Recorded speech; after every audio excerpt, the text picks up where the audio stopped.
John Carpenter started a slasher revolution in 1978 with the box office success of his seminal film Halloween. Paramount Pictures took the revolution to the next level in 1980 when it released Friday the 13th on thousands of screens, something that low-rent films seldom experience. The result? Major and minor studios scrambled to market the next great horror film event by flipping through the calendars to find a holiday to exploit. And in late 1980, Paramount greenlit the Canadian-produced My Bloody Valentine on the stipulation that the filmmakers deliver an R-rated film in time for the holiday.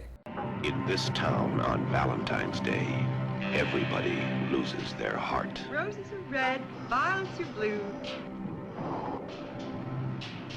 One is dead, and so are you. They made the deadline, but numerous cuts to the graphic violence had to be made before the film could secure an R rating in time for its release date. What's going on over in Valentine Bluffs? It looks like Harry Warden's back in town. It happened once. It happened twice. Cancel the dancer, it'll happen twice. Sit back with a beverage and a snack as we take an in-depth cultural and critical look at one of the most successful post-Halloween slashers, My Bloody Valentine. There are many ways to die.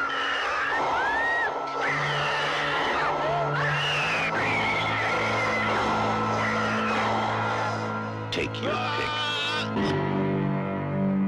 My Bloody Valentine. To watch Klimchek's Killer Collections right now. Ooh, Klimchek's Killer Collections is on. Kick ass. Alright, Klimchek's Killer Collection is back. Yeah, hello. Yeehaw! Klimchek's Killer Collections is back? Well, hot damn. Oh, Klimchek's Killer Collections is finally back. I'm so excited. Klimchek's Killer Collections is back! Tonight's special message is to all those out there with a love of horror movies. This is the sounds of the slasher. All songs performed by Harry Warden himself. Just listen to the Ballad of Harry Warden from My Bloody Valentine. The legend they say on Valentine's Day is a curse that'll live on and on. And no one will know as the years come and go, or the horror from long time ago. Or his rendition of Are You Ready for Freddy by the Fat Boys. Even if the dreams of dream warriors fail, Mr. Big Time Freddy Krueger prevails. And who can forget the hairband classic by Dokken, Dream Warriors. We're the Dream Warriors!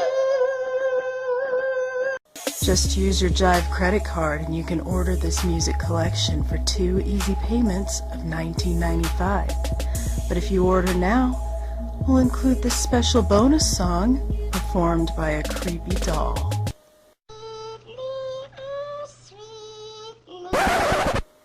Actually, never mind credit cards. Feel free to send cash to the Trash TV Studios.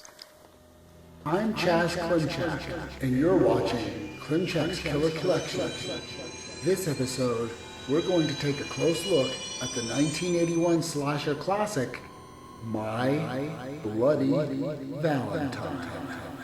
My first experience with My Bloody Valentine was at a closed cinema at an indoor mall. Through the chains, I could see the poster and showtimes for My Bloody Valentine. The poster gave my 10-year-old self shivers. Slashers were still young, exciting, and foreboding to kids in the early 80s.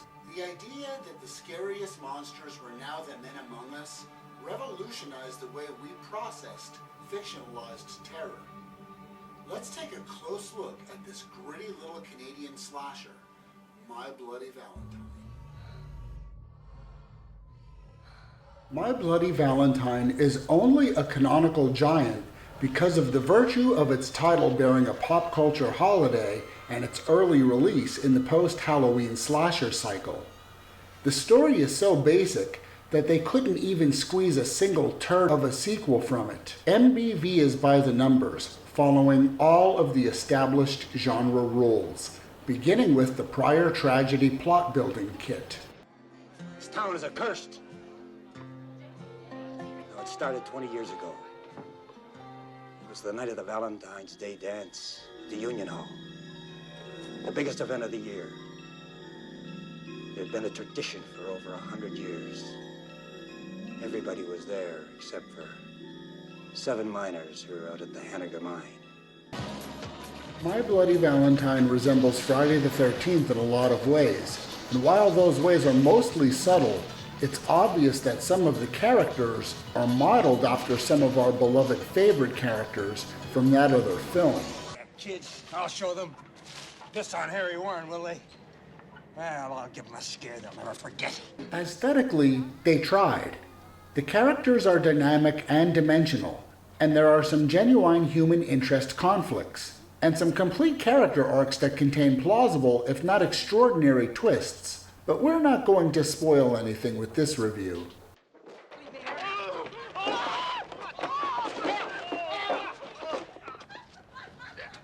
Hi, guy. Come on, you clown! The creepy setting of the mine allows a great costume for our villain, and that costume allows for some creepy sounds.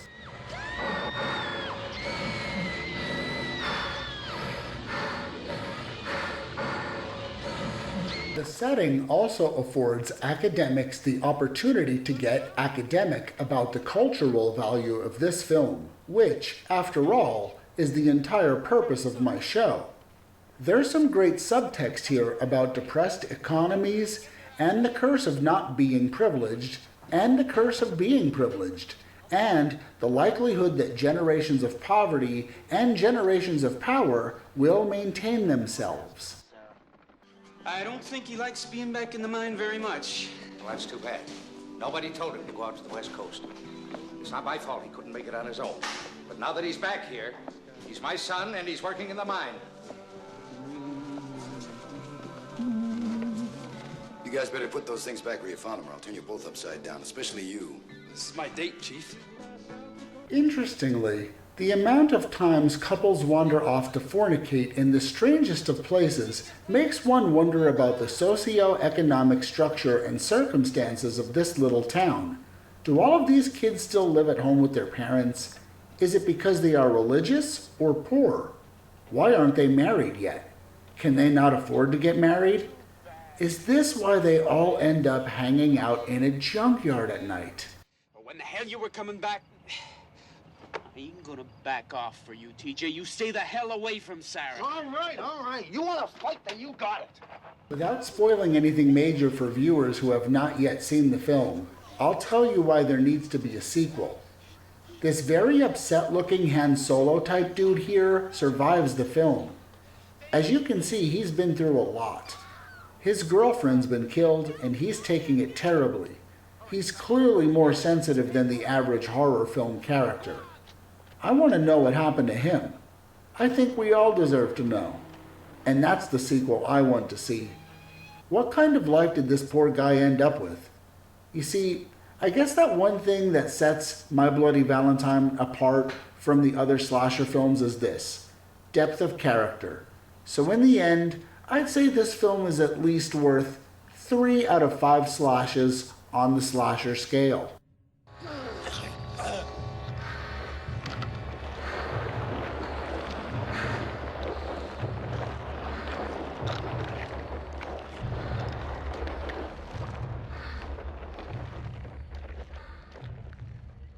My Bloody Valentine was released to cinemas in the United States and Canada on the weekend of February 11th, 1981, to moderate box office success. Heavily censored by the MPAA at the time, some of that missing footage was reinstated on a special edition DVD released from Lionsgate in 2009. Believe me, this is the version you want to see. Thanks for watching, creeps. Make sure you like TrashTVStreaming.com on Facebook, and keep your eyes peeled for our website coming soon. And tell a horror buddy about Klimchak's Killer Collection. Happy Valentine's Day, creeps.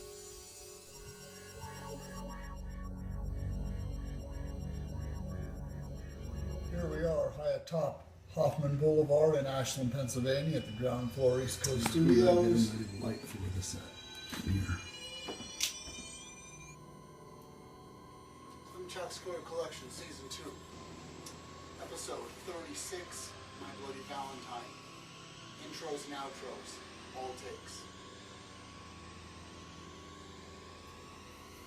Yep, this is why not much is getting done right now, because Lucy's coming in to inspect the set. What it looks like from where I sit.